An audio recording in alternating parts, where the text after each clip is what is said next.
ఒక కారు ఎక్కాడు యజమాని అంటే దిగ్గానే ముందు డ్రైవర్కి భోజనం పెట్టించాలి, లేదా 100-150 ఇచ్చి భోజనం చేయమని చెప్పాలి. మన దాన్ని మనం వెళ్ళిపోతాం. వాడు అక్కడ వస్తూ ఉంటాడు. ఇక్కడ వీడు ఎప్పుడు వస్తాడో తెలియదు. లోపలికి వెళ్ళిన వాడు అలా కూర్చోవాలి. పైగా పిలవగానే రాకపోతే కోప్పడతాం. వాడు ఎలా డ్రైవింగ్ చేస్తాడు? పైగా కారు ఎక్కే వరకే మనం, ఎక్కిన తర్వాత మన ప్రాణాలు వాడి చేతుల్లో ఉన్నాయి. వాడు స్టీరింగ్ అడ్డంగా తిప్పాడంటే శ్రీమద్ రమారమణ గోవిందో హరి. నేను పెద్ద సంస్థకి అధిపతులు అంటే యమధర్మరాజు అవన్నీ పట్టించుకోడు. మీ డ్రైవర్ ఎంతో నువ్వు అంతే, పైకి వచ్చేయి అంటాడు.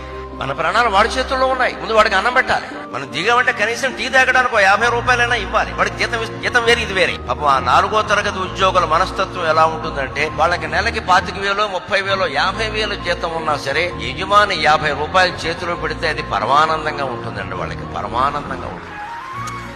సారు ఎప్పుడు దిగిన 50 రూపాయలు చేతిలో పెడతారు అని ఇంటికి వెళ్ళి వాళ్ళ ఆవిడికి చెప్తాడు. ఆవిడెంత ఆనందిస్తుందండి. దీంట్లో మనకు పోయేది ఏమిటి? రోజుకో 50 రూపాయలు చొప్పున దానం చేసినా 1500 కాలేదే. మనం సంపాదించే లక్షల్లో ఇది ఎంత?